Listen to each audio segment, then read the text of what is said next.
Hello दोस्तों, नमस्कार, प्रणाम। कैसे हैं आप लोग? उम्मीद करते हैं कि आप लोग अच्छे होंगे। और आप लोग को बता दें कि खेसारी लाल का एक सॉन्ग था जो गोली में डोली मार देम, ना ना ना, डोली में गोली मार देम। वो काफ़ी सॉन्ग चला और शादी ब्याह में ऐसा ही सॉन्ग चलता है। और उसके बाद एक और सॉन्ग आया, डोली में गोली मार देम 2। वो भी काफ़ी हिट रहा, ढेर सारा लोगों का प्यार मिला। तो उसके बाद एक और दोस्तों आप लोग को बता दें कि खेसारी लाल का डोली में गोली मार देम 3 जो गाना काफ़ी पहले से तैयार है बट अभी आया नहीं है। और ढेर सारे लोगों का कहना है कि ये गाना कब आएगा कब आएगा।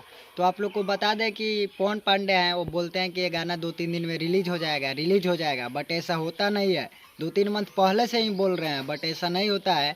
लेकिन हम ऐसी करेंगे कि जल्दी ये गाना चल रहा है तो अभी आ जाएगा तो गाना चलेगा, नहीं तो बरसात के मौसम में आएगा तो ये गाना थोड़ी ना चलेगा। लगन में चलने वाला है, बहुत चलेगा। तो देखते हैं कब तक आता है। तब तक के लिए बाय, मिलते हैं नेक्स्ट वीडियो में।